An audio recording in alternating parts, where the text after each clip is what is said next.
that matter.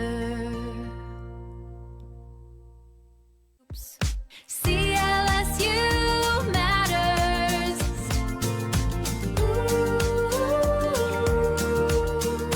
Issues and stories that matter. CLSU matters.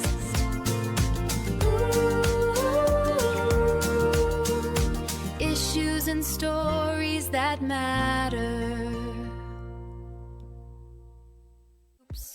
CLSU matters.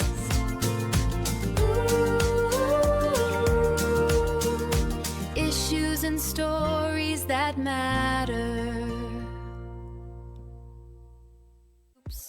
CLSU matters.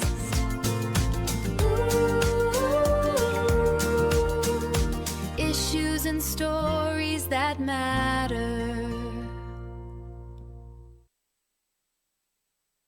The views and opinions expressed by the host and guests in the interviews and commentaries are solely those of the individuals sharing them.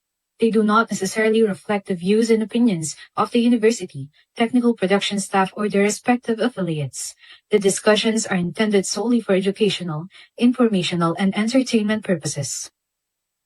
Hello, magandang hapon sa inyong lahat and welcome back dito sa CLSU Matters, the podcast. Again, ako pa rin ang inyong makakasama sa isang masaya at of course makabuluhang kwentuhan ngayong hapon. And still, we are live here at Dungon, Museo de CLSU Silid Studio. And ngayong hapon nga, napakahalaga ng pag-uusapan at tatalakayin natin. Kasi for sure, hindi lang ako yung bago magtapon ng basura ay napapatitig or natutulala muna sa mga kulay ng basurahan. May mga times na kabisado mo na kung saan mo siya itatapon. Pero minsan may mga times na may mga itatapon ka na mapapaisip ka, tititig ka muna, makikipagtitigan ka sa mga basurahan na nakahilera kung saan mo siya isushoot. Kaya naman napakahalaga ng pag-uusapan natin ngayong hapon kasi feeling ko maraming nakaka-relate sa akin na nakikipagtitigan muna sa basurahan bago magtapon. Kaya naman syempre hindi na natin patatagalin pa. Of course, ang makakasama natin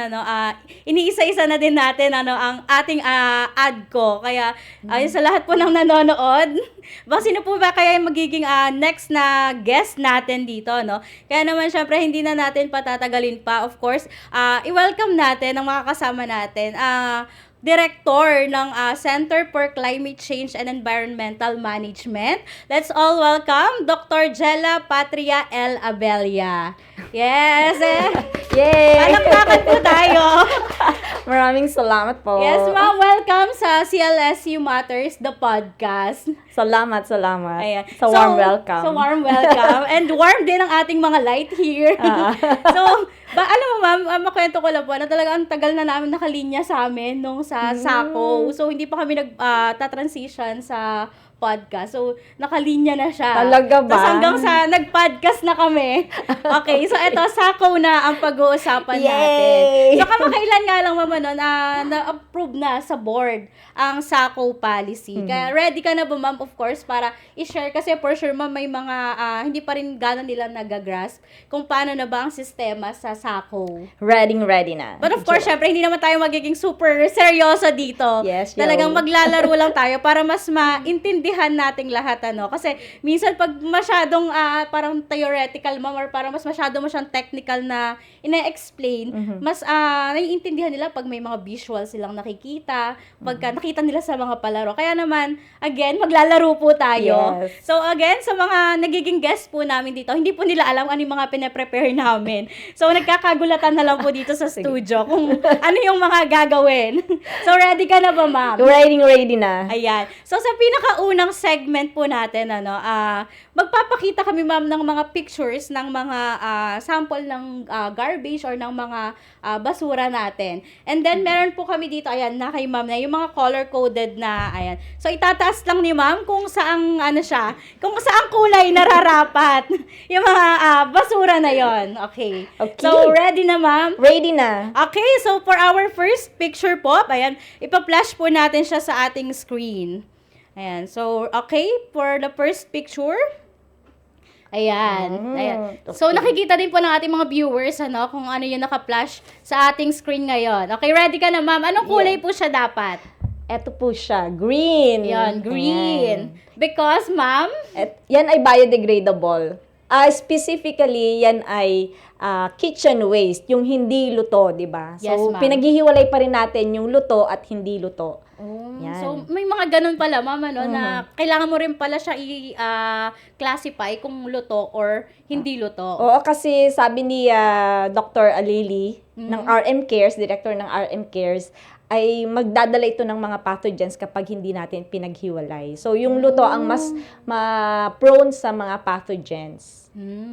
At least malinaw na hindi pala natin dapat pagsama-samahin. Kasi, Pero sa ating mga households, pwede na siya sa likod ng bahay so, na i-compose. parang directly siya, ma'am, na ilulubog na lang sa lupa or Oo, meron tayong allotted for mga biodegradable waste. Okay. So, di ba nakakatuwa? Ngayon natin na lalaman yung mga ganong bagay. So, again, gaya po na sabi ni Ma'am Jella and according kay Ma'am Ruby Hilda po, no, Pia Lily. So, dapat paghiwalayin yung mga hindi luto sa luto. Okay. So, next picture po tayo. Ayan. So, ayan, ma'am. Nakikita nyo po ay tsinelas. Eto yan. Ano? Okay. Black.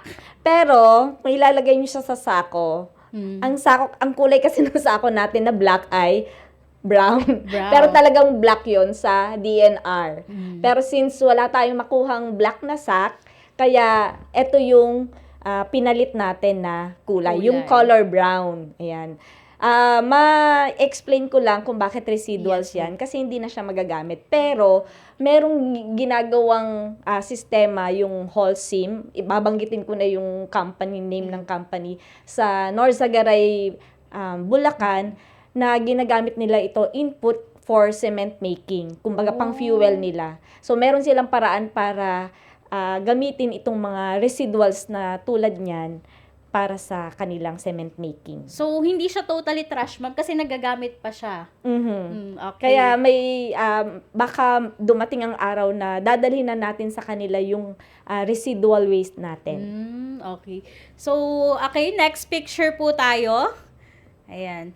Ito na, ma'am. Ayun, yung nabanggit ko na kanina ay, ito yung ating food waste o Food yung waste. luto. Sa ibang language, ito ay hugas. Yes, Ay, no. O, tama ba? ba? Hugas. Oo, hugas. Yung pinapakain, ma'am, sa mga bibe, baboy na hinahaluan po ng darak. True. Tama. Ayan. Ayan. So, yung para siyang yung mga mumo sa itira-tira sa plato. Sa kuting-kuting, ganun. Yung pagka hininawan po yung plato, gano'n. Sa amin, ang tawag namin dyan ay kaning baboy. Iba-iba po yung tawag. Pero yun nga yung nakalakihan ko din, ma'am. Hugas nga po yung tawag. Kasi may mga nangongolekta din ng hugas, yung may mga alaga nga pong bibek. Opo, nilalagyan nila ng darak, tapos yun yung pakain nila. Kasi naglibot ako sa ating mga business units, sa community market, sa marketing. Pag sinasabi ko, mga ilang kilo po ang inyong food waste, yung hindi luto, hindi nila ma-gets agad. Yung hugas. So, kailangan din talagang ma-immerse ka doon. Yung sa mga term, ma'am. True. Kasi po, parang kung saan sila nanggaling, kung ano yung nakalakihan, iba-iba din talaga, mami, yung tawag. Kaya kagaya po ni Sir Jace, food waste. Social. sa lugar nila, no? Oo. Food waste. So, yan yung mga medyo may prone sa pathogens natin. Ayan. So, at least malinaw po, again, ulitin natin na kailangan nakahiwalay yung mga luto sa hindi luto. Okay? So, next picture po tayo. Tingnan natin ano ba yung susunod na eto. Ayan. Batteries. Saan yan?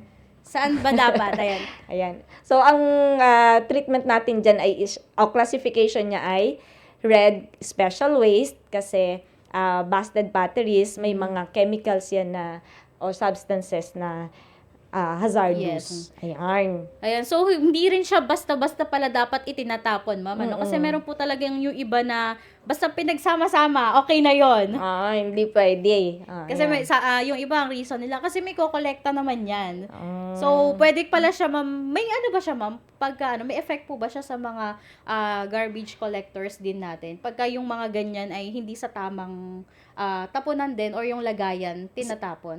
Since ito ay safe pa naman, okay lang yun sa mga garbage collectors natin. At syempre, merong PPE ang ating garbage collectors. Ipoprovide na natin pala yan. Ayan. So, ito ay kapag na-expose siya, yung sa, di ba pag nakikita nyo, nagbabubbles na siya, yun yung medyo delikado na.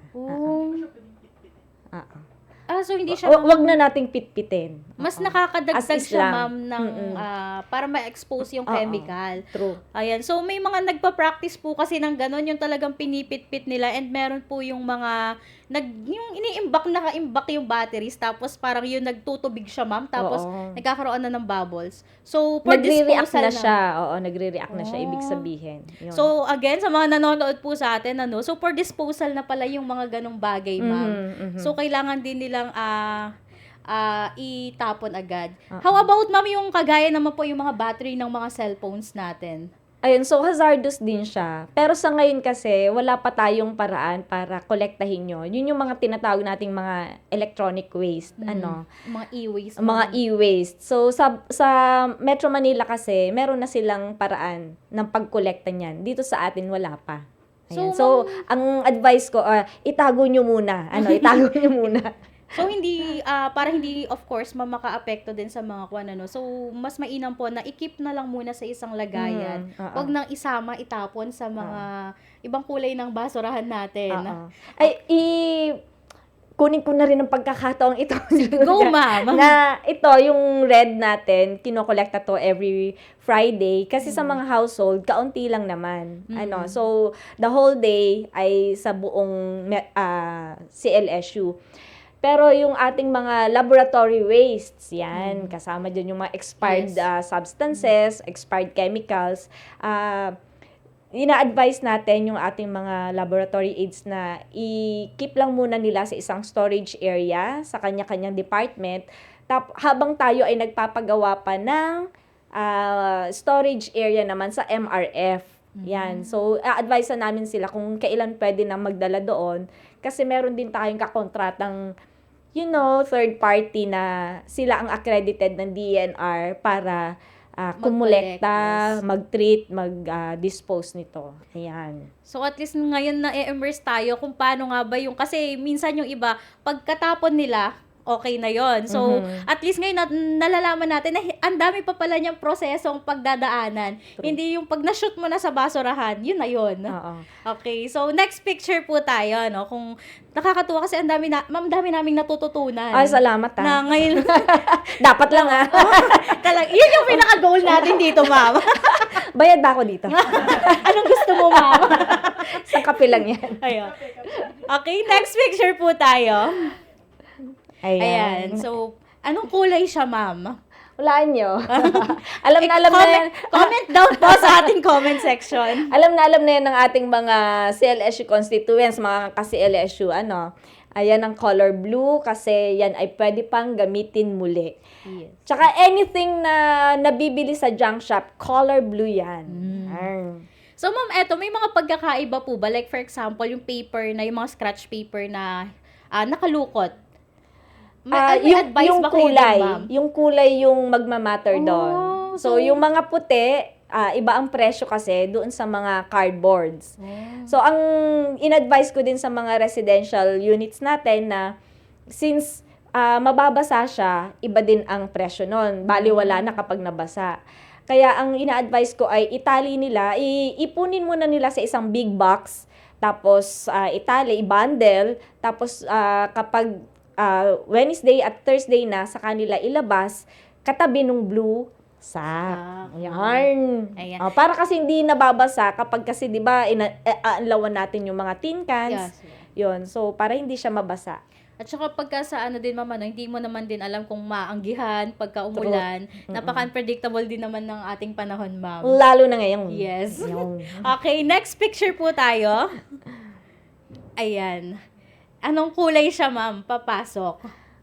Depende kasi pag ganyan na parang safe naman, hindi naman siya yung sa mga toxic chemicals, I will consider that as blue. Ayan, kasi, Residual. oo. Ay, hindi. Recyclable. ay, recyclable. Nililito mo ako, ha? Sorry na ma'am. Di ba sabi sa'yo, nakikipagtitigan ako sa basura. Kasi yan, nare-recycle yan. Di ba? Yung Sorry, metal. ma'am. Oo. Pero- Sapakin kita eh. Pero kung ano ma'am, like for example po, in some cases, paano kung pintura ma'am yung laman or yung mga, di ba Ayun. may mga spray paint po tayong na ganun yung gamit nila? So, red na yon. Yung mga Baygon. Pero yung mga air freshener, ayan, bawal mag-ano ng brand. Not sponsored po. Air freshener ay blue yon. Okay. So, paano ma'am, like, pagka pintura, so red, tapos pagka yung mga air freshener, so blue siya papasok. Okay. So, at least malinaw na hindi basta parang lata na ganun ay blue na. So, dapat i-consider din yung laman. Pero yung mga tuna, ayan. Bawal din ng brand. Mga dilata, ayan, dilata, blue po yon, blue. Not Ayan. unless po i-sponsoran nyo po kami. Okay, so at least malinaw na talagang malaki yung pagkakaiba nila kahit made of lata sila ma'am. Okay, next picture po tayo. Ayan. Uy, eto, color blue. Pero, mind you, ito ay murang-mura. 2 pesos per kilo. Lalo na kapag merong label. Ayan. So, yung mga blue tint na plastic bottles, Murayta Philippines yan. Murayta. Kaya pala ma'am, nung nag-sort tayo, so nakahiwala yung mga clear bottles na white, tapos sa mga blue. Iba pa yung clear bottle na clean, ibig sabihin wala ng label, wala ng cap. Tapos nipit-pit na. Yun ang clean na clean talaga. Yun ang around 8 to 12 pesos per kilo ang bentahan nun. So, pero kung may label pa, parang sa relationship lang, pag may label, label, Murayta Philippines. Oo. So, pagka wala ng label, ma'am, yun na yung mahal. True la, Jen. Okay, so kaya nung tayo, ma'am, nung nag-sort tayo, parang sabi namin after na parang yung realization na, every time pala naiinom ko, tanggalin mo na yung takip, tanggalin mo na yung label, tapakan mo na bago mo i-shoot sa basurahan. Nagmamakaawa po ako. Ayan. Malaking tulong po. Yes. So, kung nakikita nyo po, especially sa Facebook page ng CSEM, makikita nyo may mga nagsosort po doon. May mga volunteers tayo, mama, Yes. na mga nagsosort. So, yung mga hindi nyo po tinatanggalan ng takip, yung hindi na tinatanggalan ng label, so sila po yung gumagawa nun. That's why napakalaking factor po, or napakalaking tulong na every time nagagamit kayo ng mga pet bottles, ay tanggalin na, ma'am, yung label. True. At yung takip. At tapakan nyo na rin. Doon na lang ilabas yung galit nyo. Kasi lumalaki na yung muscles ko, katatapak. Kakatapak. Oh. Okay, so at least malinaw po tayo doon, Okay, next picture po tayo. Yeah. Ay, may value daw, ma'am, pag walang label. Ay, wait lang. Ipo-process ko muna. Kahit kanino. ganun. Okay, so ma'am, ito, yung next natin. Ayan. So, medyo delikado yan. Ito yan, medical waste yan. So, color yellow. Color yellow. Ang advice ko din dito ay, tuwing Thursday, mag-a-accept ang ating infirmary ng nakabalot sa yellow na plastic with label. This time, label is good. Label is important. Label is important. At nakalagay doon kung halimbawa syringe o kaya masks or gloves. Yon. So, parang dapat, ma'am, hindi siya magkakasama lahat na syringe, mask, gloves, ganun. Kasi yung collector natin, conforme din sa type of waste yung kokolektahin aside from the volume. Yun. So, may mga ma'am, may tamang way ba paano natin i-handle? Like, for example po, di ba merong sa mga household, yung may mga maintenance sila, yung nag-e-inject din ng mga gamot.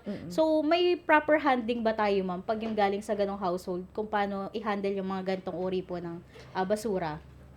Maging practical tayo. So, sa mga household, hindi naman ganun siguro karami na medical waste or mga syringe. Yung cotton balls, sinasabi ko, residual na lang yan, yung band-aid, ganun. So, wag nyo nang isama yan sa medical waste. Yung mga syringe, needles, yung, ano ba tawag doon? Surgical blade, yon ay, ilagay nyo lang siya sa isang container, tapos pag medyo malaki na yung volume, saka nyo siya i-donate, ibigay sa infirmary every Thursday, 9 to 10 AM. Gabi So, na. yeah. 9 AM. 9 a.m. Oo, pakihanap po si Mr. Zaldi Pangilinan. Siya po ang Pollution Control Officer ng infirmary. Yan, yung gwapong-gwapo doon. Ayun. Sir Saldi. Ayan. Yes. Sir Saldi, kung nanonood ka, kumaway ka po. Ayan, magmaramdam sa ating comment section. True, Jen. So, again, nakakatuwa kasi again, gaya na nabanggit ni ma'am, hindi naman ganun karaming volume. At para hindi rin sila ma'am parang every Thursday maglalabas ng maglalabas. Ito ay very much applicable sa ating mga laboratories. Yes. Yan. So meron na rin kami, nag-inventory na din kami ng mga laboratory medical waste nila. So hindi lahat like for example yung pipette, hindi naman siya ganun, pipette tips, hindi naman siya ganun kadelikado. So pwede na siya as hazardous or special waste na color red. Ayan. Okay. So, ayan. So, tingnan natin yung comment, ma'am, So, may nag-comment Meron ba? po dito. Ay, sabi ni Ma'am Mercy from God. Oh. Sabi niya, clear, very informative po. Gusto ko din po ng labeling. Ayan yung goddess, di ba? The Oo, goddess the of goddess. God. Ayan. So, nag-comment din po si Sir, wait lang, ma'am, ang hirap basahin ng name. Ma'am, paano ba to? Ayan, si Sir Eralam.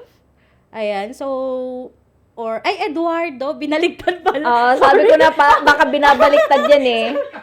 Si Sir- Dr. Love yan. Sabi niya, hello Ma'am Jella, good afternoon po. Good afternoon from PCC.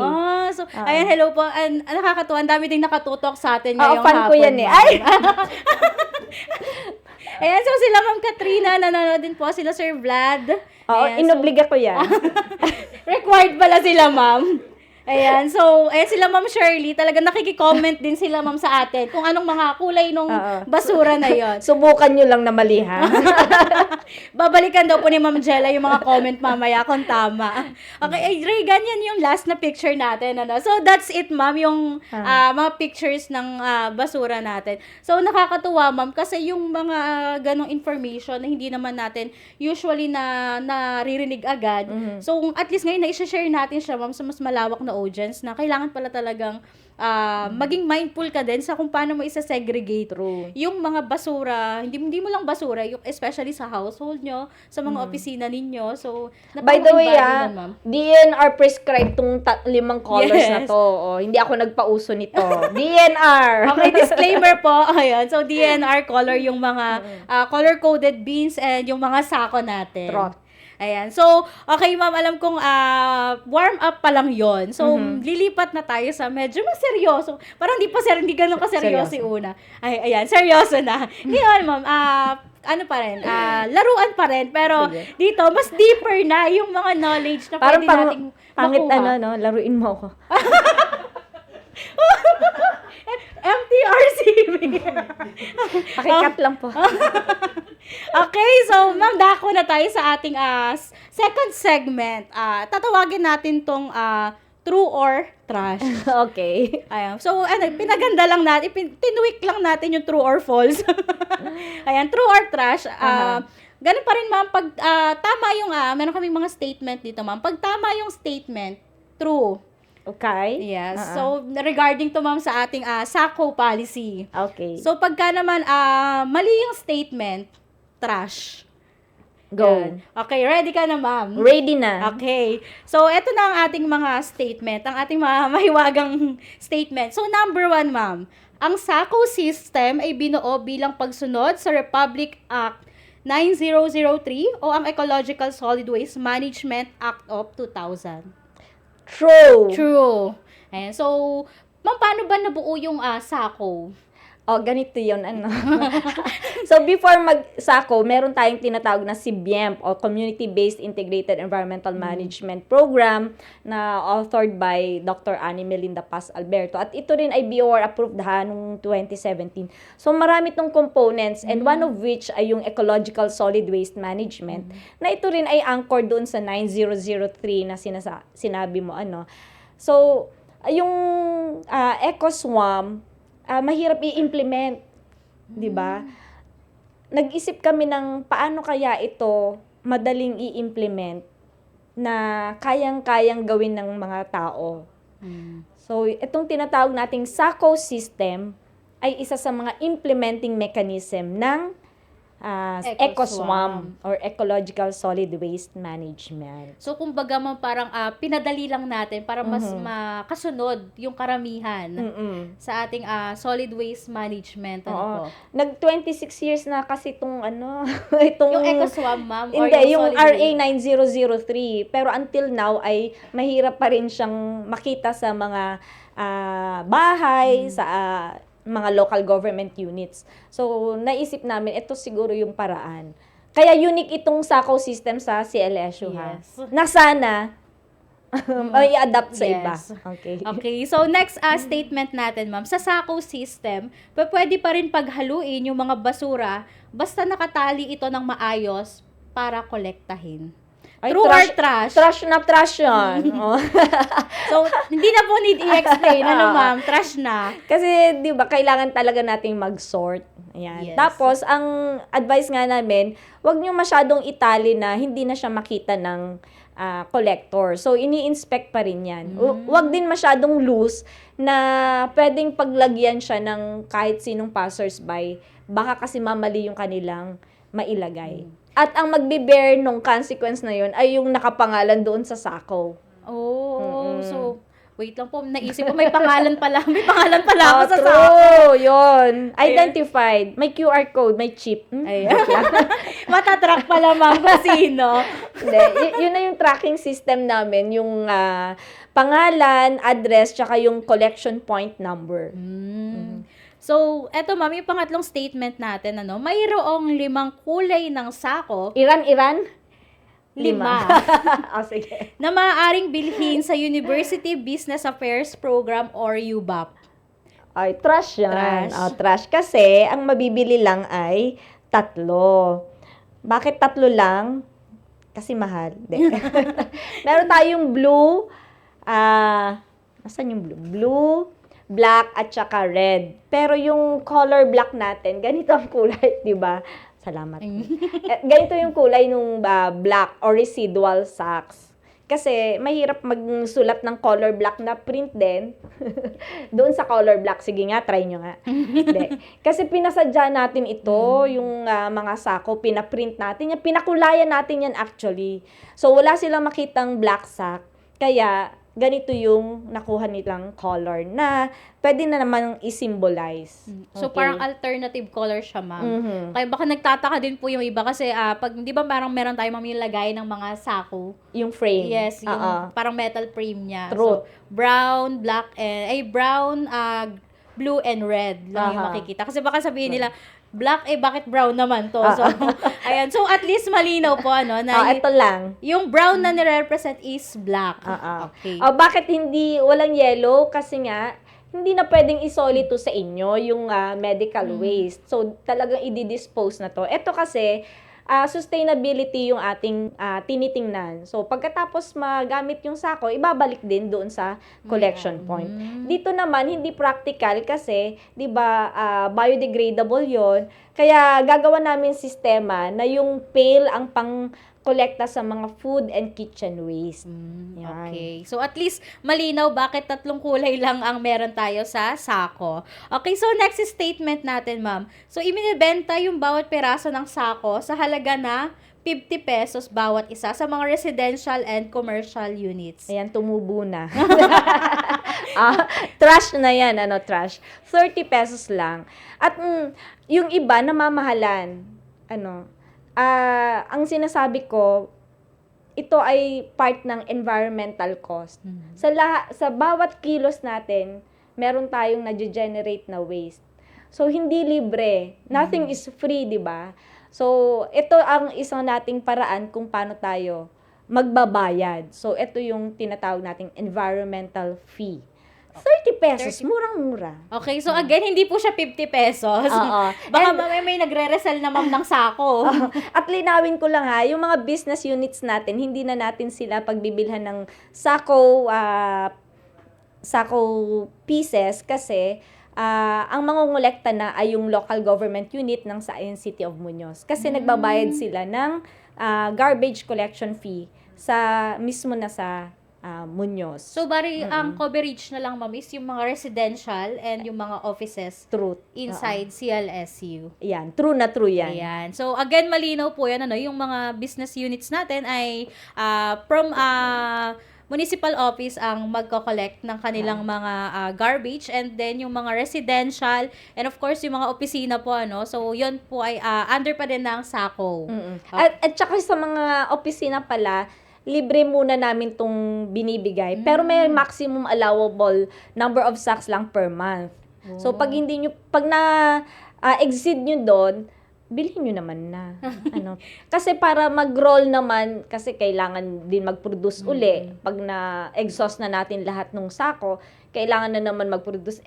Mind you, 10,000 pieces ang minimum Order, ma'am. order per color. Per color. Truth. So, technically, ma'am, 30,000 yun. Kaya medyo mabigat din talaga siya. Investment. Yes. So, kaya po napakahalaga din na ingatan yung mga sako. Oo. So, as much as hindi pa naman siya worn out, magagamit pa siya, ma'am. Oo. May mga naririnig akong good practices, aanlawan nilang masyado, tapos, idadowny pa nila. Ang yaman. Talagang inaalagaan nila yung sako. Yun, yung magandang naging practice. Practice Oo.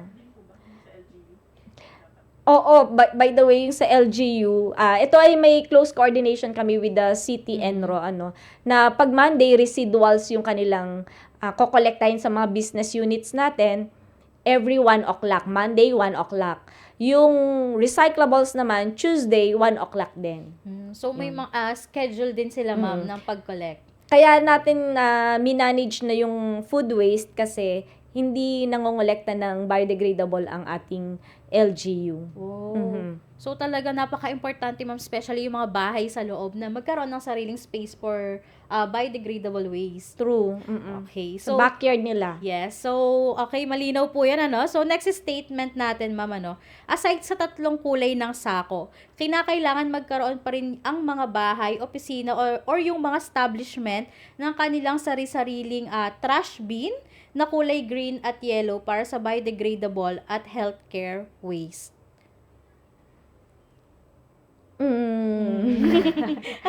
Kanya-kanyang diskarte na.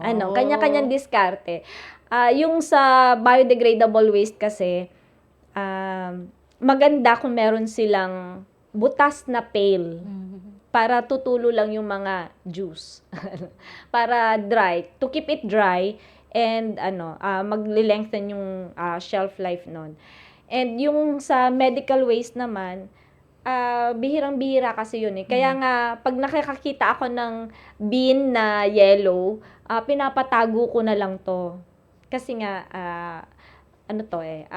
medical waste na bihira naman sa mga offices. Yung Ayan. Kasi parang yun din minsan na lilito sila, ma'am. Kasi di ba yung akala nila isasako din ba yung mga biodegradable kung kokolektahin din ba, ganon. Iba kasi yung nangongolekta nung solid, yung non-biodegradable waste. Iba din yung nangongolekta nung biodegradable na dinidiretso na, yung mga leaf litters natin ay dinidiretso na sa RM Cares. Sila na nagpa-process para gawin itong organic fertilizer. O, di ba? Zero waste tayo. So, pwede pala yun, ma'am. Like, for example, kung wala sila on their backyard, pwede nilang dalhin sa RM Cares yung kanilang mga biodegradable na lalo yung mga hugas, ganon. Gagawa ni Dr. Alili ng sistema.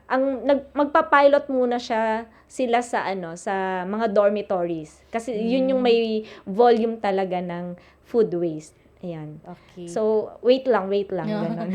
So, makakapaghintay tayo ng mga further announcement, ma'am, once na matest na din kung paano yung magiging applicable na sistema po regarding sa mga biodegradable waste natin.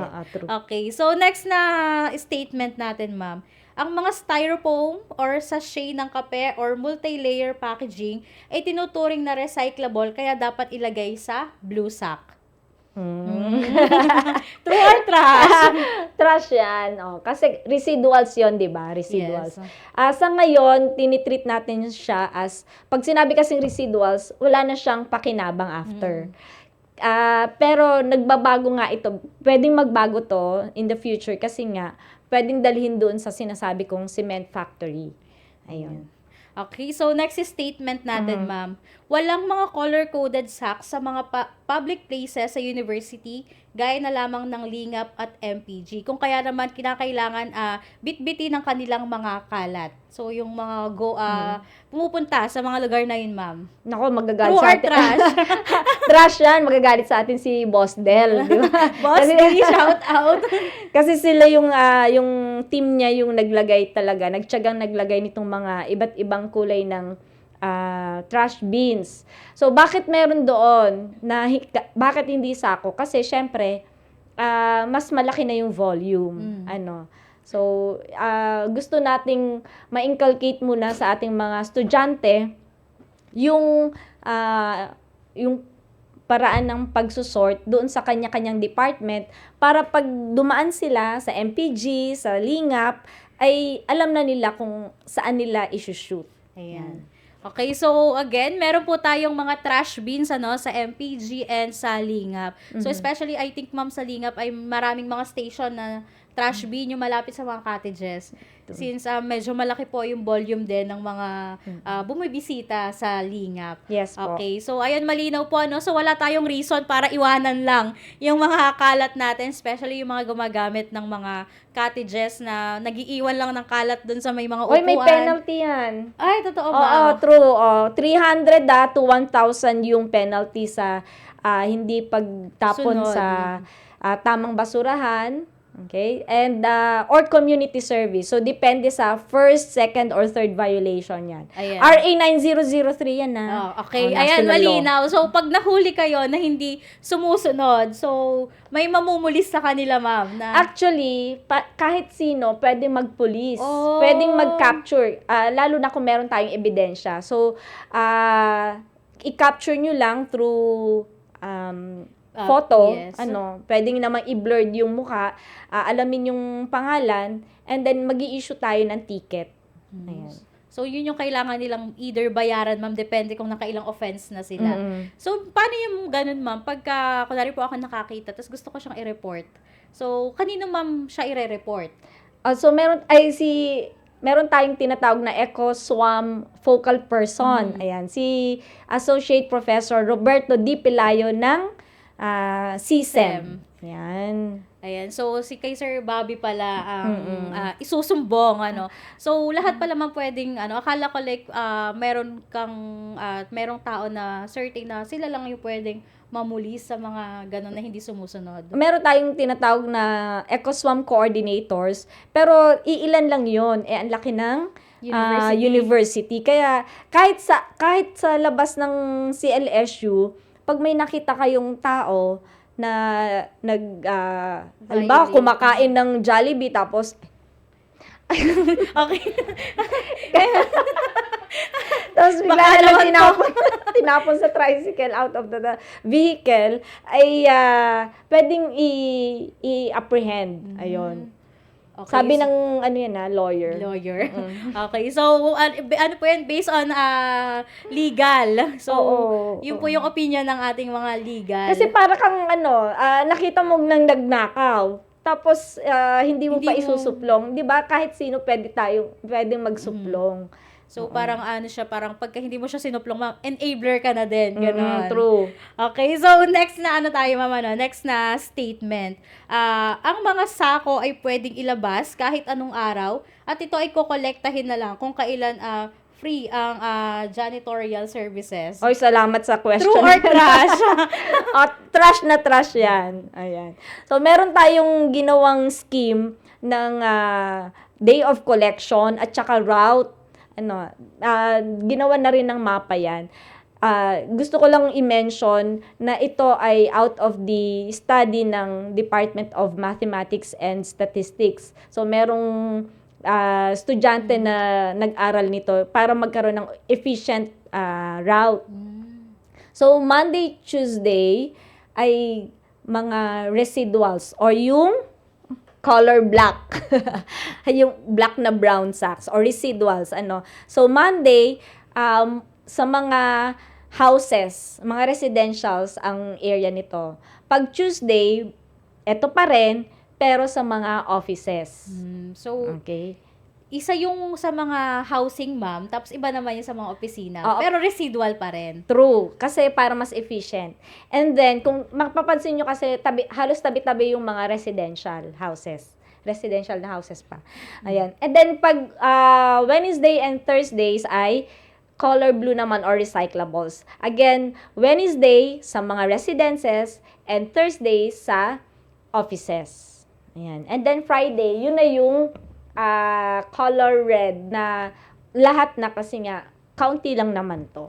So, talagang yung pinakamalaking volume pala na napoproduce po ng basura natin, ma'am, is from residual and recyclable. Tama, ma'am? Based on my household experience, mas marami sa amin yung recyclables. Kasi kung talagang i-segregate natin, mas maraming materials na recyclable eh. Yung residuals kasi mga single-use plastic na pwedeng i-collapse talaga. Yung mga sachet, yon.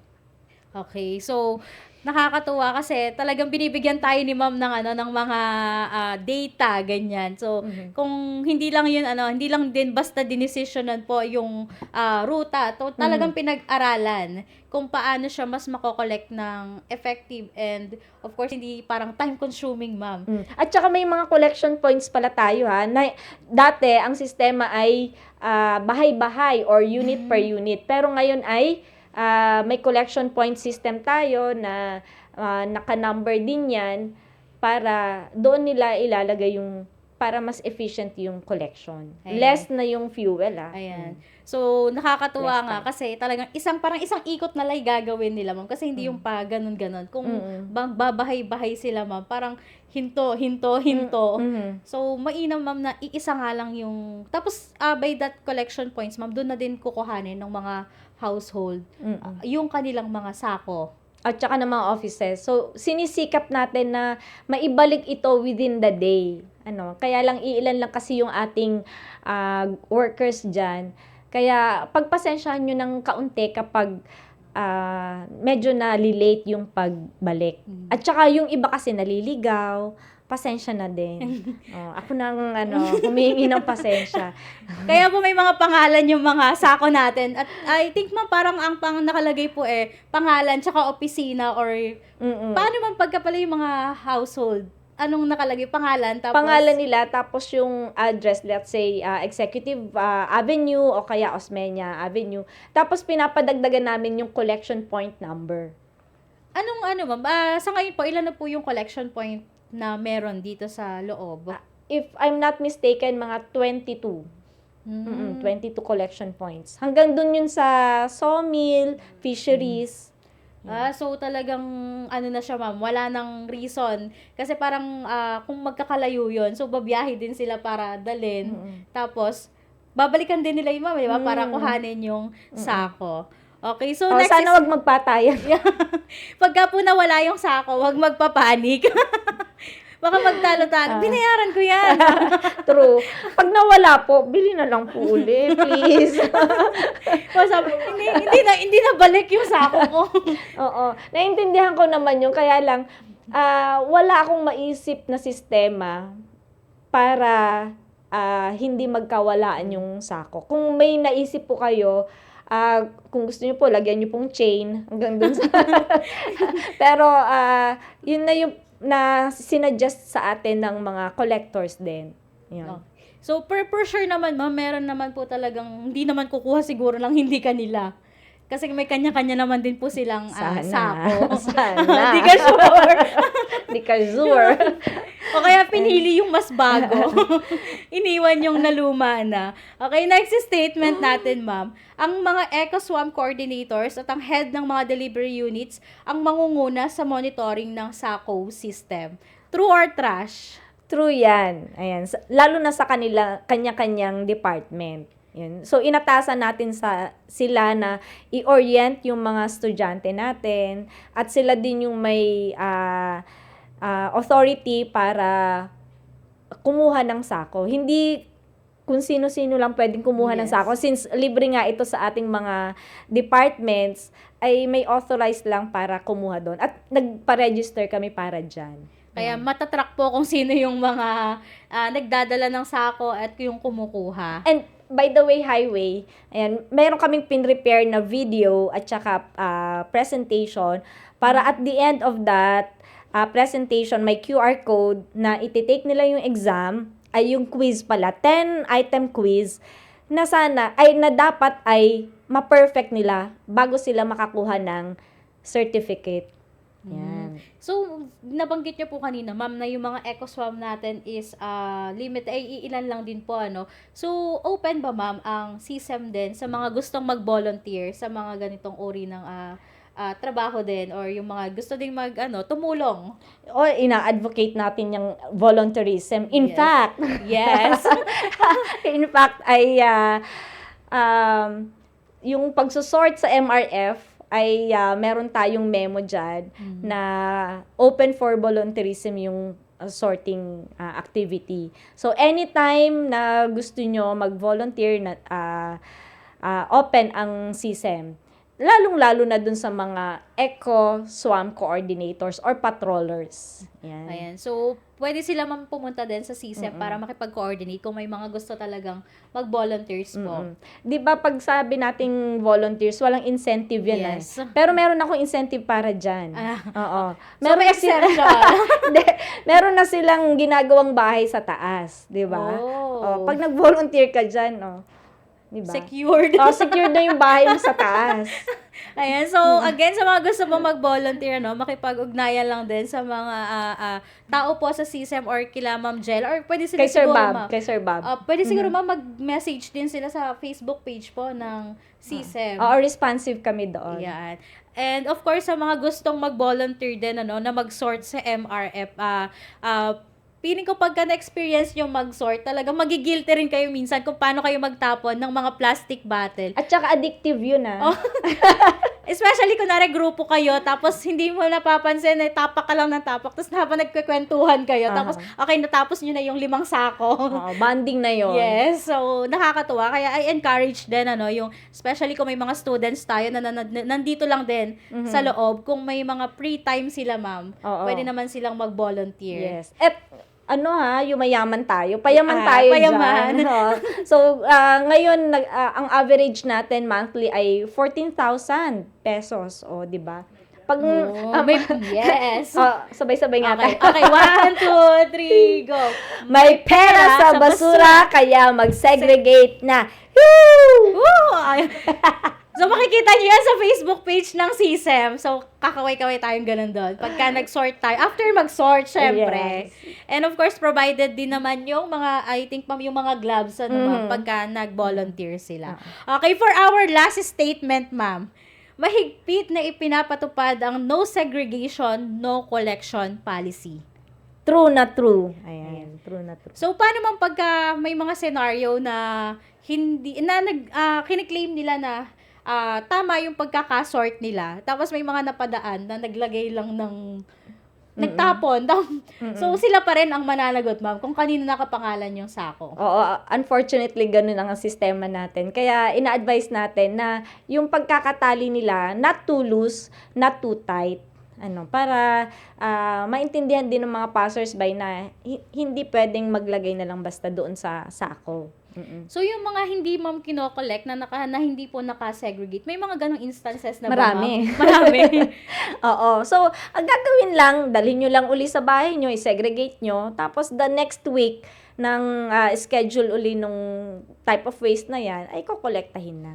So, pwede, ma'am, na balikan nila, tapos so, pag naayos na nila, tapos idadala na nila sa next schedule ng collection, sa mga collection points natin. True. And meron na kaming dinevise na ticket para makareceive na sila nung ganong ticket. Anong ticket po yun, ma'am? Yun yung violation tickets. Violation. At saka yung may corrective measures na nakalagay doon. So, ano yung mga banggitin na natin para aware na din sila. So, ano yung mga hindi nila dapat gawin. So, ano ma'am yung mga violation po natin? Siyempre yung unsegregated waste, tapos yung nagdala doon sa collection point na hindi pa schedule, at saka yung nagdala ng unsegregated waste, especially doon sa MRF. Yon, malaking violation yon. Kasi ang authorized lang na magdala doon ay yung mga taga General Services Division na 3 identified persons lang yon. So, hindi nila pwede basta i-direkta na lang doon. So, kailangan idadaan muna nila sa mga collection points. Ayan. So, At saka yung nagtapon ka kahit saan. O kaya hindi mo tinapon. okay. Ah, So, diba? Yung iniwan mo lang. oo. Ano yung natin, ma'am? Ano yung parang parang ang bigat kasi ng punishment na word, ma'am, ano? Ano po yung sa mga Corrective. Ayan. Sa first offense, ma'am, ano ang nila? Base sa RA 9003, 300 to 1,000 pesos agad yan. And community service. Doon sa second offense, ganun din. Na imperative na talaga. And community service na. Okay. And then, doon sa pangatlo, parang mas mataas na presyo. And then, community service. Ayan. Yun. So, talagang required nilang bayaran yun, ma'am. Yung mga magiging fine. Tama ba? May fund code na ang para dyan, ang SACO system. And so, at least malinaw po, sa mga nanonood sa atin ngayon na, again, no segregation, no collection tayo. And kung hindi tayo susunod sa mga yan, pwede tayo mabigyan, matikitan.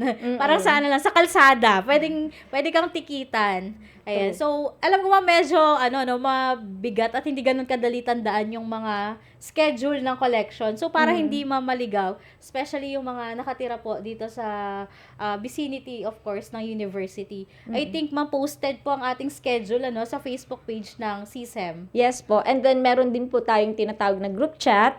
Ayan, na EcoSwam Residential Units, EcoSwam Coordinators, EcoSwam Business Units. Yan. So, regular po ang ating paalala doon. Ayan. So, hindi naman pala sila maliligaw, ma'am, kasi talagang may nagre-remind na kung anong araw collection ito, kung anong kulay, kung anong kwan yung dapat ilabas Oy, nila. by the way, monthsary ngayon.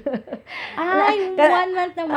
Nag-roll out tayo ng June 1. Ayan. And July 1 lang. Oo. Kaya sabi ko nga, happy monthsary kasako.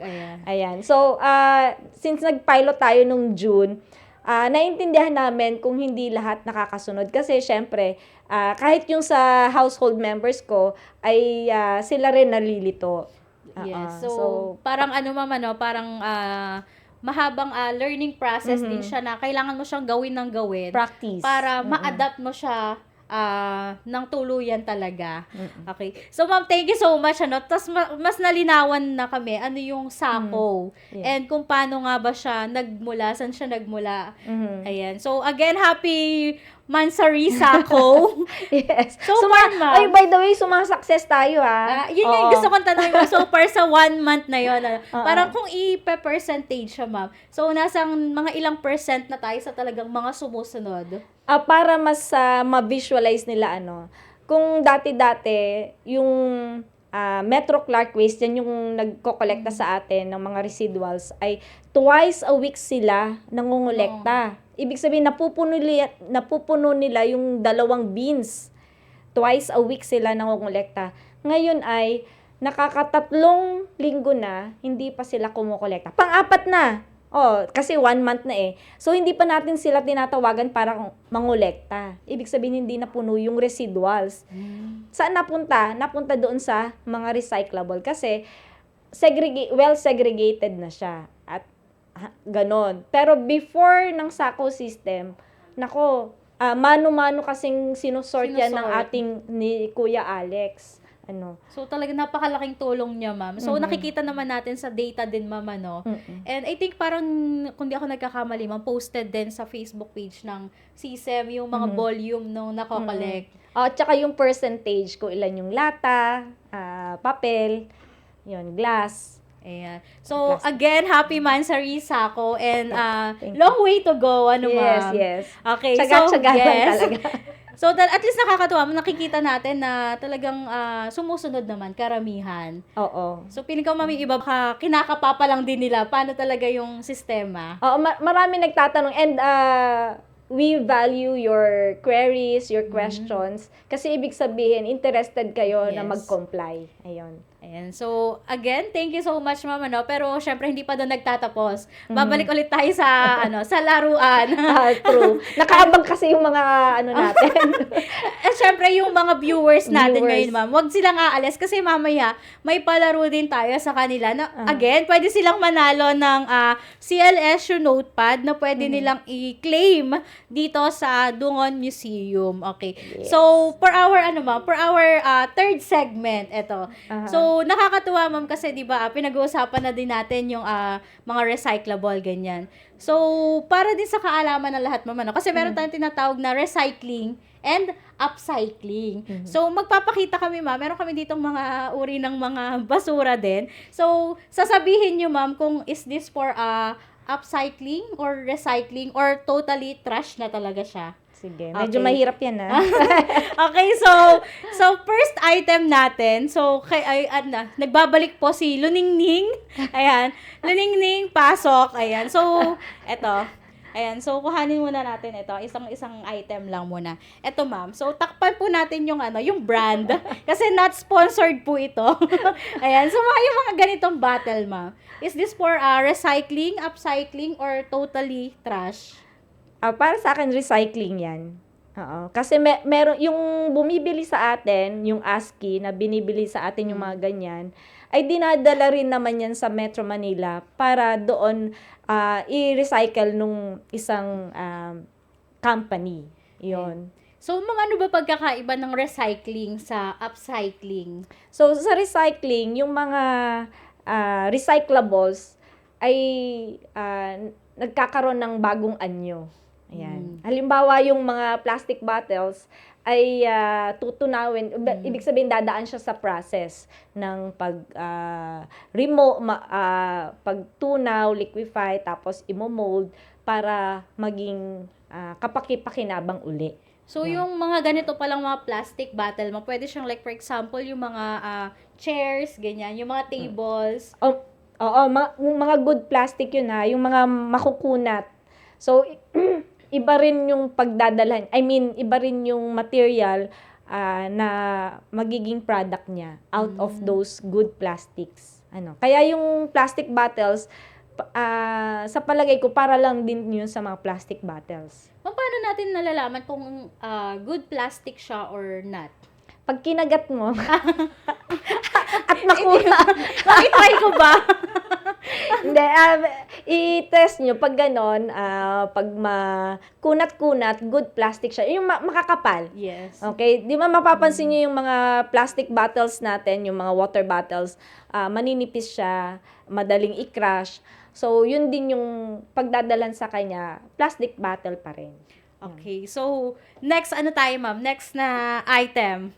Okay, eto, ma'am. Again, tatakpan po natin yung logo kasi not sponsored. And so parang eto siya, ma'am. Ganito siya. Ayaw niya mabuksan. So, metal yan, di ba? Metal. Ayan. So, palagay ko ay pwede siyang recycling, pwede rin siyang upcycling. So, Kasi yung may mga tao kasi na yung mga nag-mold ng arts, yung naggagawa ng mga art materials, ginagamit nila yan Halimbawa yung gumawa ng ating mga mga miniature. Yun, pwede nilang gamitin kasi isa yun sa mga upcycling. Ay, so eto, ma'am, tatanong ko din kung upcycling siya, ma'am, ano po kayo kayo, ma'am, ang mag-upcycle nito, parang anong product or paano niyo po siya gagamitin? Pwede siyang sigurong maging material sa salamin, 'di ba? So ibig sabihin na upgrade yung kanyang dating gamit. Purpose. Yes. Okay, so next, ma'am, ito. So yung mga ganito, ma'am, is this for recycling, upcycling, or totally trash? Either recycling or upcycling din yan. So pag recycling, ganun uli yung kanyang gamit na papel. Yon. So, kung magiging upcycling siya, ma'am, may naiisip po ba kayo na pwedeng gawin sa kanya? Coffin. Diba? Ang mga coffin. Sabi mo, challenge talaga to. Hindi nakasalita. Diba, usually, di ba, ginagawang flower vase, ganon. So, para i-upgrade pa, coffin. Oh. Kasi, nag-iisip na yung mga tao ngayon na dapat biodegradable na din yung ating mga coffins. Ano. So, may mga practice na din ngayon, ma'am, na gano'n? May mga nakapag-produce Ako magsisimula. Hindi. Hindi, yung iba nga, tela, di ba? Oo. So, talagang, talagang doon din makikita mo gano'ng ka-creative din yung isip ng isang tao. Nag-i-evolve. Yes. Ngayon nga, di ba, yung mga domestic waste, ginagawa nila lang fuel. Yes. So ngayon tanungin natin baka yung mga sa pinresent natin kanina, baka yung mga kasama natin na nakatutok sa atin ngayon ay baka may mga naiisip din sila kung paano nila i-recycle or i-upcycle itong mga nabanggit natin. So tignan natin ma'am so kung sino yung mga dito sa atin, mga nakatutok. So eto nag-comment ma'am si Ma'am Kim. Ayan, pa-shoutout po sa CSEM staff, sabi. So, nagpapa-shoutout sila, ma'am. Hello sa inyo. CSEM. Shoutout. Shoutout. Ayan, so, si Ma'am Sara nag-comment din po. Grabe naman yan. Ganda naman po ng Madam Gels ko. Shoutout naman po. Ayan. Isa pa, Reagan. Itutok mo kay Ma'am. Ayan. Ayan, so, nag-comment din po si Ma'am Mercy ulit. Sabi niya, ang ganda po ng mga segment from labeling to situationship. Parang iba ulit yun. Parang may hugot si ma'am. Tapos si Sir Jose, ayan, mga nakikibati po sila ng Mansari. Happy Mansari daw sa Sako. Okay lang kung i-shout out yan sina Sir Jose, si Sir Benj, si Sir Bob.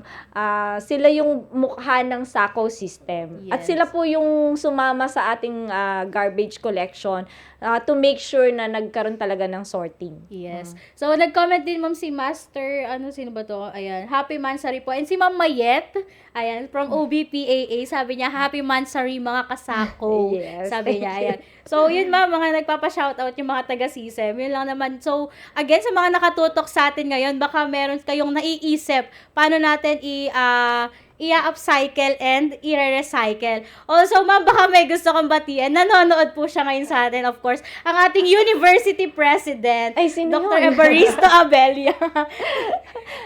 Hello. Ma'am, narinig mo ba yung shoutout ni Sir sa'yo nung last episode? Medyo kinilig ako. Ay, si Sir kaya kinikilig din ngayon habang nanonood. Malamang, mas lalo na yun. Hello po, sir. Hello, tatay. Ayan. So, eto ma'am, nabanggit natin kanina. So, sa mga nakatutok sa atin, may palaro din po tayo. Ay. Kaya may pa-flash tayong picture, ma'am. Tapos, i-comment nila kung anong kind ng basura po ito. Tapos si Ma'am Jella po magsasabi kung tama or mali yung sagot nila. Again, first comment po sa ating comment section ang mananalo. So, dalawang picture po ito. Dalawang tao po ang may chance na manalo ng ating notepad. So, meron na tong ballpen, notepad, and may mga sticky notes na din siya. Kaya naman, yung mga nakatutok sa atin ngayon ay mag-ready nang mag-comment. So, okay, ready na ba yung ating unang picture para sa ating palaro sa mga viewers natin? Okay, so paki-flash na po ang ating unang picture.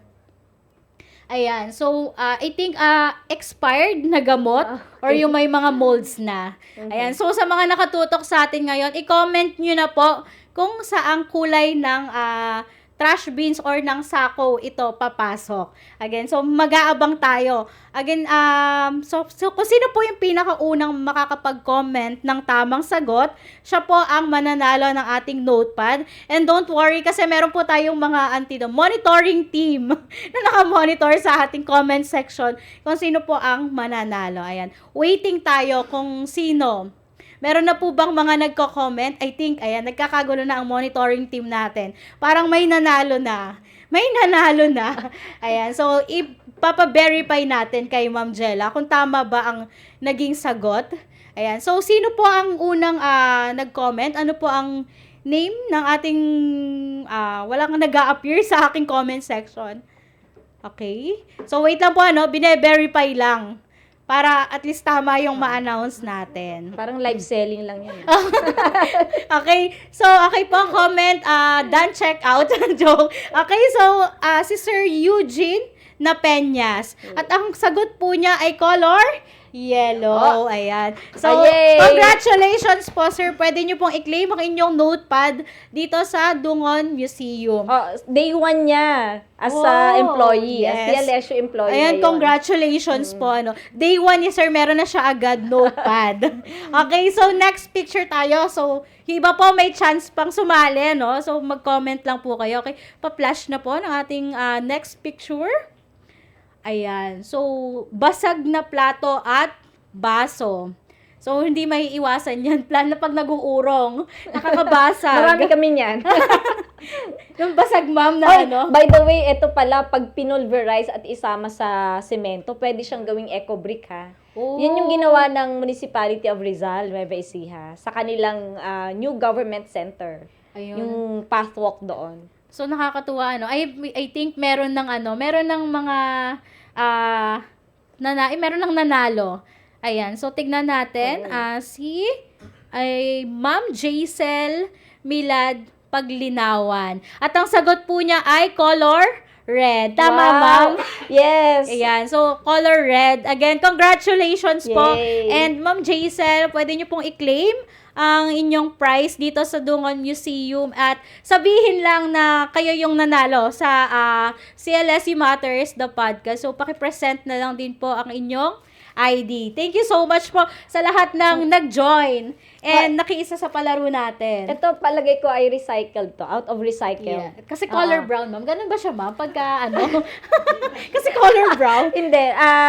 Ito ay mula dun sa waste na cardboard tapos pinrases. Kaya color brown, ma'am. Kasi Nalilito natin. kahit black siya, pero makikita mo kasi yung material niya ay out of the processed paper. Oo. So, at least nakakatuwa na yung mga ganitong pinapamigay natin, ay nalalaman natin na galing din siya sa mga recycled materials. Again, congratulations po sa lahat ng nag-join sa ating palaro. And ma'am, thank you so much sa pagpapa-unlock po, of course, ng aming invitation para mag-guest dito sa aming podcast. It's my honor and pleasure, Miss Jules. Thank you so much. And of course, ang dami namin, ma'am, natutunan. Especially pinakatumatak talaga sa akin, ma'am, yung talagang hindi dapat pagsamahin yung hilaw na mga pinagbalatan ng gulay and yung mga tira-tirang pagkain na naluto na. So, yun yung parang pinaka mind-blowing sa akin na parang maia-apply ko na din siya sa bahay namin. Salamat. Ayan, so ma'am, thank you so much po. And again, thank you so much po sa lahat ng tumutok at nakiisa sa atin ngayong hapon na ito. And again, magkita-kita po tayo sa susunod naming episode.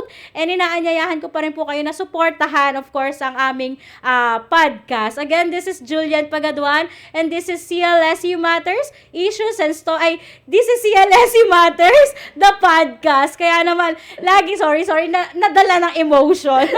Nasanay sa lumang outro. Okay, pasensya na po. Again, this is Julian Pagaduan and this is CLSU Matters, the podcast. Kaya naman laging tandaan, in CLSU Matters, you matter. Thank you so much po. Stories that matter. CLSU matters. Ooh. Issues and stories that matter.